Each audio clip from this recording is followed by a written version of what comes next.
Hi, this is Stan Hustad once again for What It Takes. Under 20 minutes, oftentimes quite a bit under 20 minutes, just a single topic that you can take some time to look at, talk to, think about.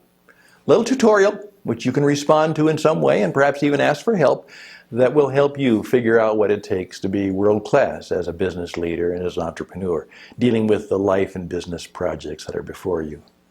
Today I want to tell you a little personal success story that hopefully might be useful to you, and I'm simply going to call it Saint Entrepreneur. Saint Entrepreneur. And this is about a story from the biblical character named Saint Paul, who is one of the major characters in the Christian scriptures and of course in the Christian religion. And there's a town in Minnesota named after him. There's a beautiful city in Brazil named after him, Sao Paulo. I think perhaps every country has somewhere some equivalent of a Saint Paul. Very powerful persona. And he's the author of many of the things that go into the Christian tradition. Well, years ago, I was in a bad shape. I had worked very, very hard. And I had given 20 years of hard work, and here I was in my mid-40s, and my wife said to me one day, well, this is exactly what I was hoping for when I married you 20 years ago. I was hoping after 20 years of marriage we would have no house, no car, no job, money, broke, and a kid in college. That's what happened. Everything had fallen apart, and I had to start over again. And so here's what I discovered. I discovered that I had learned a lot, but I had never really learned what it takes to be successful in many ways. And so there I was, as I said, broke and wondering what to do. My career was broken and I had to start over. By the way, we can do a lot of teaching because I've had a lot of start-overs in life, and a lot of you are going to have start-overs in life, and perhaps we can even help you. We'll have a whole series on what it takes to start over in life again.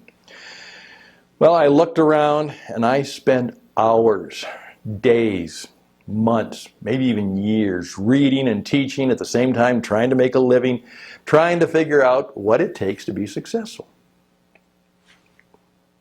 That's what you're all about. What is it going to take for me to be successful in my life and my business? What's it going to take? It certainly is not going to be given to me. It's certainly not going to come to me just by waiting for it. I've got to do something. I've got to figure out what it takes and then take the risk and do it. Well, may I just share with you how I began to learn what it takes. And it comes from the story of St. Paul. Now, in the tradition, there is a book called Philippians. And what it means is that St. Paul wrote to a group of the Christian followers in the ancient city of Philippi. So they were Philippians. And he wrote a letter to them in which he talked about theology and personality and God, all the things that would go into the kinds of things that religious and spirit-led people would talk about. Well, I was going through that, and all of a sudden it hit me that in the 4 little chapters in that book, there is the story of true success. And I'm going to tell you what I learned today, because this is truly what it's probably going to take for you to be successful. And it all comes down to 4 easy, easy to hear, very, very difficult to live up to lessons in true success. This is what it takes.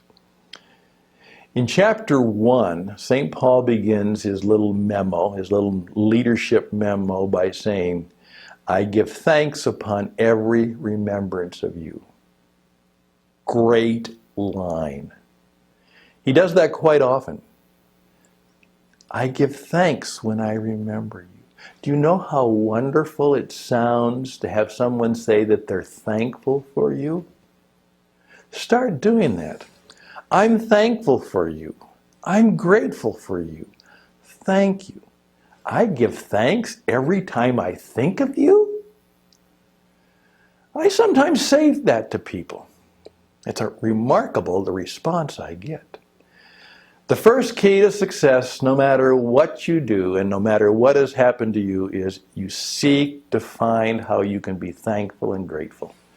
Success is an attitude of gratefulness. Success comes down to no matter what, we seek to be thankful, even for the bad stuff, because that can somehow help us get to the good stuff. The first lesson in what it takes is you have to be thankful. In chapter 2, there's an interesting story where literally I discovered that it says that the main character in the Christian tradition, Jesus, came to serve, to seek us out and to serve us. He came to serve us. And all of a sudden it hit me. Successful people do not figure out just what they want in life. They figure out how they are called and the best way they can serve others. I remember one guy said to me one time when I was talking about being a service to people and maybe perhaps being a servant leader, he spoke up and said, "Hey man, I've got a business to run, I've got kids to feed, I've got a mortgage to pay, I've got employees I have to take care of. I'm here to serve myself." And he sat down, and I kindly paused and said, "Well, I hope you pay well because you're the only client and customer you're going to get. We are here to serve others." And the people who actually will do well are those who figure out who they are and who they are called to serve. Of all the people out there in life and business that we are going to run into, who are we called to serve? Because you're only going to be successful if you're useful and of service to others. So what's your service charter? What's your service mission? There is one university I know that will not allow, this is a spiritual school, I mean they are related to a church organization, and a person cannot graduate from that university or college until they submit their service charter. It's not just their dissertation, it's not just their final senior paper. Who, what, where do they believe? At this stage in their life, because it will change, but they are confronted with the fact that they have to declare their arena of service going forward.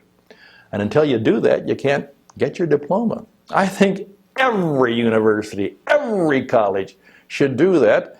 And I think every business should require that every person they hire go through a little bit of a teaching, training, and mentoring so that they could declare their service charter. Their mission, have to have one. Their purpose, have to have one if you want to have what it takes. In chapter 3, St. Paul has a very, very classic part of that story, and this one confronts me really, really a lot. He's talking about his situation, and then St. Paul says, "I forget what is behind, and I press toward the mark of the high calling." Now there is more for you to unpack in that than we have time, but I want you to know it. Forget what is behind. The bad stuff, even the good stuff. The past is past. It's a canceled check. It's gone. You can't change it. You can't fix it. The past. Both the good and the bad is the past. That's why I oftentimes say, throw away your resume because I'm not really interested in what you did in the past. The past is past. What can you do for me now and how can you help me in the future? Throw away your resume. Who cares what you did in the past? Remember that old financial statement, past performance is no guarantee of future performance. Forget what is behind. Then I press toward the mark. Now the mark has 3 meanings, and this is vital. First of all, the mark is a goal. We say, okay, what's the mark you're going to make? What are your marks? It's oftentimes translated goal.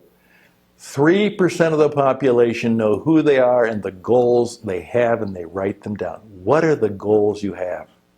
I had discovered that I had really never been much of a goal setter in life. I just kind of dealt with the day. I'd been relatively successful, but a long-term vision, a long-term view of what I really wanted to achieve in life, I didn't have any real goals.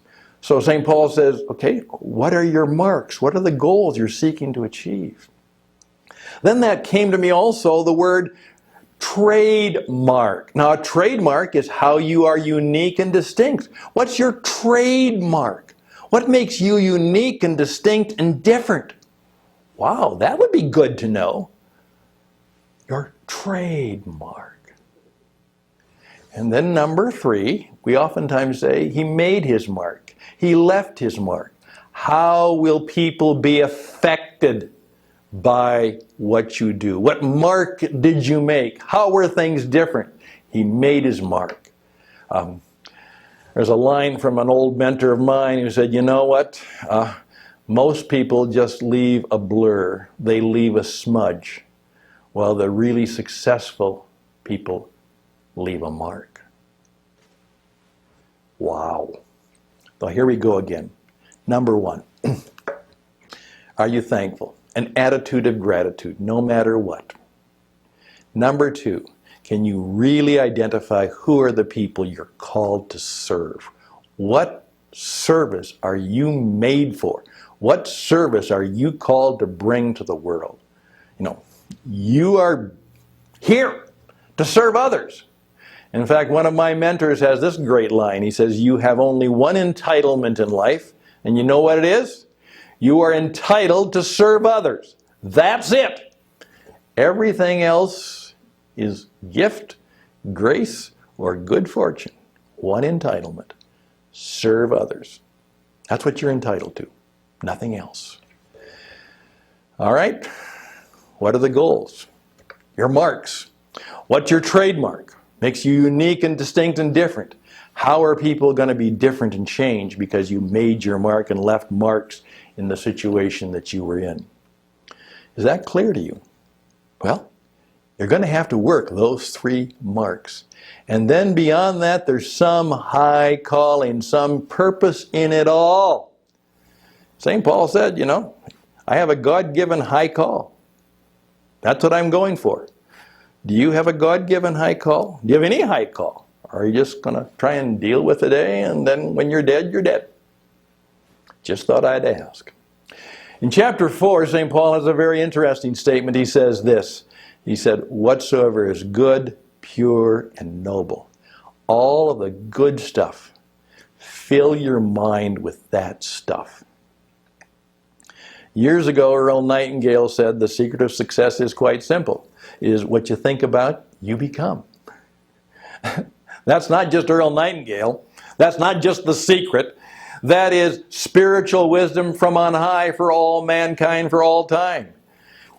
Who you are and what you think about and what you fill your mind, heart, soul, and spirit with is who you become. Good stuff. Fill your heart, mind, and spirit with good stuff. And unfortunately today, most people fill their heart, mind, and spirit with junk. And there are consequences when you bring junk in. Remember, garbage in, garbage out. So chapter 4, spend time with the good stuff. And that perhaps will then come out in your life experiences. Well, ever since I discovered that, I said, I'm going to try and seek to do those things. I've messed up on so many of them, but they're always there. Gratitude. Give thanks with a grateful heart. Number 2, who am I called to serve?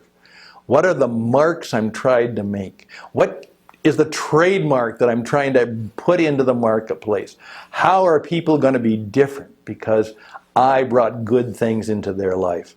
And what can I continually do to fill my mind and heart and spirit with good things? If you do those 4 things, this little letter from Saint Entrepreneur, I think you just might be a world-class entrepreneur, business leader, maybe even a world-class human being. Just a thought as to what it might take to be truly successful in life. I'm Stan Houston for What It Takes. I hope to see you again. Bye for now.